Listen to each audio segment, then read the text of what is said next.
again, I said it last week, I'll go out on a limb and predict my equivalent November fall predictions. Last fall, it was that the markets were going to poop the bed. My prediction now is that I think the markets are bottoming and consolidating. Yep, 100%. And this is the time, I think, to start nibbling and start getting ready to really rip the money in. And I think there's enough signals every day that kind of like tell me at least that on the margin, it's time, because I think the markets do a reasonably good job of digesting news and then pricing the forward reality, right? Like today's price is really everything we already know. And so the real guess is what's about to happen in the future. And from my perspective, I'm actually pretty starting to get a little constructive here. I think that when companies like Facebook really do this, and like if you think about it one way, the financial markets have always had this thing that we have called a Fed put. What does that mean? A put is essentially the right to sell something. And what market participants have always known for the last decade is that if things got very hairy, if there was uncertainty in the market, the Federal Reserve would, and they have, consistently stepped in to create a buyer of last resort. And so it always eliminated that last part of true, supply-demand balance, because they would just come and say, don't worry. In many ways in tech, what the big tech companies were that. You could never really find what the true market clearing price for an engineer was, or what the true amount of expenses you should spend on office space or, free services. Because you always had these companies, which was an escalating arms race. If one company had a massage, the next company had gyms and massage and physical therapists, and the other company would have buses to take you to the gyms and massage and therapists, and the next company would have protein shakes that were freshly made. And it just kept escalating and escalating because the costs didn't matter. And they wanted, if nothing else, to get that marginal engineer or product manager or business person to work at their company, which eliminated the risk that they would actually start something to disrupt them. Blocker strategy is very real. You should unpack the blocker strategies is very real. So when you take this big tech put out of the market, you will get true price discovery, and you will find out what the real price should be for this kind of an engineer, that kind of a product manager. You'll find out what are the real expenses you need to bear in order to build a real lasting business. And you'll be able to sort through all of that stuff out. So I think it's a really good moment. And again, it's yet another indication to me that I think broadly speaking, the markets are now starting to stabilize. All the irrational behavior is starting to exit the system. The party is in the last few hours. Volume's going down, the alcohol is being taken away, people are hanging around with a little bit, lights are coming on, they're like, I've been here a little too long. And I think that that's a very healthy process for an economy. And I think that that's what's happening right now. So I'm constructive, I'm a little bullish, I'll go out on a limb. I think, we could be 3 to 5% from the lows, but we're more near the lows than the highs. And by the way, we will also relive what we have empirically known to be true, and it's been pretty well proven. The investments that one makes in this period will probably be the best for many, many years to come because they'll have the most asymmetric upside. And that was true in 2008 and 9 and 10. It was true in, 2002, 3 and 4. You're talking incredible companies just in those two periods. Think about this. Atlassian, Tesla, Uber, Google, Airbnb, Uber, Instagram, WhatsApp. Incredible businesses that have created tremendous value. And so there are businesses that have been invested in for the first time in 2022 and will be invested in for the first time in 2023 and 24, which will be the leading winners of this next phase and this next leg up. And so the real opportunity is to find out who those companies are and get behind them, I think. 100%. As I always tell people, fortunes are made in the down market. They're collected in the up market. Well, look, you're right that great companies are built during downturns. PayPal was built largely during the downturn. The startup I created, Yammer, was built largely during a downturn. So listen, there's going to be opportunities. Innovation doesn't stop just because we're in a recession or depression. But I got to tell you, unlike Chamath, I'm having a hard time finding a silver lining right now. Part of it is the comments that Druckenmiller just made, and he's been right about this stuff. We've been talking about his predictions for over a year on this podcast. And he famously shorted the pound for George Soros. That was when he was first getting started. But since then, he's one of the most successful macro traders in the world and universally respected, and I think deservedly so. Remember, he said that this was in mid-2021. He said that the Fed was engaged in a radical monetary policy because even though we were starting to get inflation, it was around 5% then, that they were still engaged in this bond buying program. They were still bought like 160 billion of bonds. And he is the first one waving the alarm bell saying, what are they doing? Now his predictions have come true. I mean, we're in an inflationary spiral. And his prediction now is, his central outlook is that the Dow Jones will be in the same place where it is today in 10 years. And he made the point that, yes, equity markets do go up in the long term, but how long term are you talking about? From roughly 1966 to 1982, the stock market was sideways. Japan had a lost decade as well. Like, this is not unprecedented.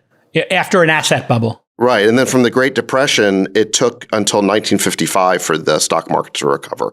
So in the long run, the stock market will go up, but it could be, we could have a flat decade. And this is his prediction, right? But he's a very smart guy.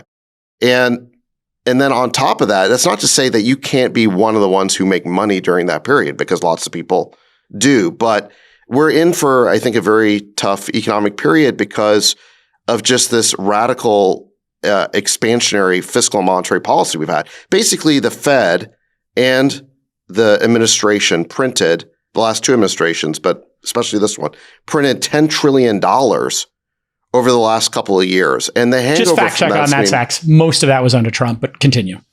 No, it was not. 100% was. I'll pull it up in a second. But anyway, keep going. We had Biden basically kept digging this hole. We had the $2 trillion of American Rescue Plan, which we didn't need. We just had another $2 trillion of the infrastructure bill, the Inflation Reduction Act. $500 billion for student debt. Yeah, exactly. So, Jason, what are you talking about? And this was all after the emergency was over. But I think that you guys are debating the wrong thing. I think that what Druckenmiller, by the way, just to be clear, both Druckenmiller and I can be right, which is he's commenting on the real world economy going into a recession. What I'm saying is that the stock market tends to be 9 to 12 months ahead of where we are. Nick, throw up that chart, please, that I asked you guys to share, just to give you guys a sense of what I mean by this. By the way, while you're doing that, Chamath, Jason, look, I will agree with you that a lot of the stimulus... I'm just pulling up. He did 7.8 trillion. Listen, so he's done more than Biden, but fine. A lot of the stimulus happened under Trump, you're right, because that's when basically COVID happened. Yeah. Remember, in that Q2 of 2020 quarter, the economy shrank at a 30% annualized rate. Everyone thought we were going into a Great Depression. And that's why they passed all the stimulus by huge bipartisan margins. Druckenmiller's best point is that this is all post-vaccine, right? Yeah. Yeah. So look, and I think we can definitely go back and second guess what happened during the Trump administration. There's an old saying that many of the worst ideas are bipartisan. Yeah. And so, the spending that happened in 2020 was clearly bipartisan, and maybe it went way too far. But in the last 2 years, like Druck said, it was post-vaccine, post-emergency. And they kept spending. And it's not just the administration, it was the bond buying program of the Fed, where the economy was already fully back and they bought another 160 billion of bonds. Yeah, I think the thing is that, I think Stan is a proven Republican, so maybe he is speaking a little bit of his book as well. I think it's fair to say that both Trump and Biden did not help.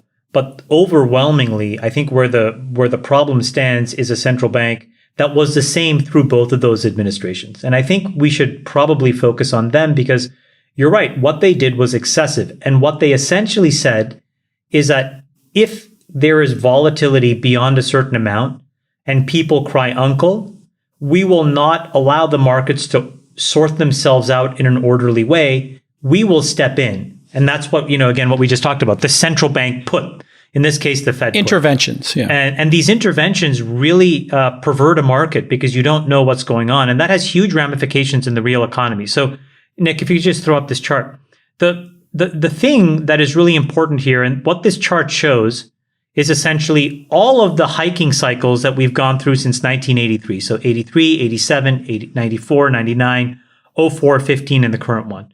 And here's what I just want to call out for you guys.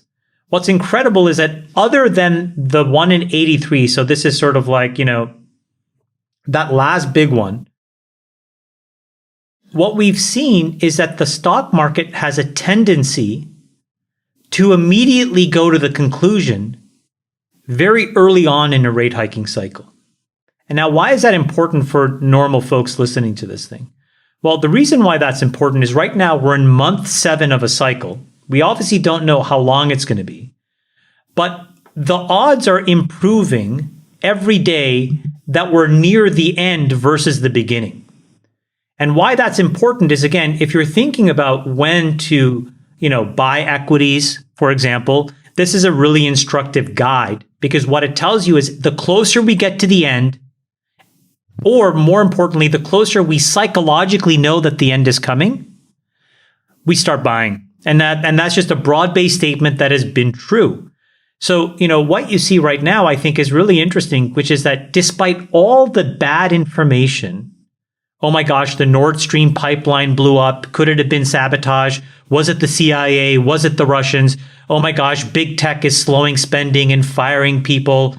China's in a coup. I don't know if you saw that rumor. Yeah. Or how about something more benign? The US, US yuan is really trading in a crazy way. The US euro is trading in a crazy way. The US pound is going crazy. Yeah. Despite all of that, every time we trade down, the market consolidates very quickly. And we sort of so I think we're forming a bottom. I do think that Stan is right. We are going to see a hard landing recession. Something will break in 2023. I hope it doesn't. I hope it doesn't affect a lot of normal people, but it's likely. But at the same time, what do we define hard landing as? So I'll tell you in a second. But at the same time, I think what's happening is in the equity and financial markets, we are consolidating a bottom because we're seeing through to that end state. And this is where cheap equity gets bought. So why is there a reason to sell now? I think a lot of the people that are selling, the smart money sellers that I talk to, are essentially right now selling to book in capital losses to offset other capital gains from this year, a term that's called tax loss harvesting. And so if you have gains through this year, which some of us do, this is the great moment to just sell the losers, to book the loss, to net it out so that you can minimize your taxes for next year. That's probably, I think, where we are at. And I think that's why there's still consolidated buying.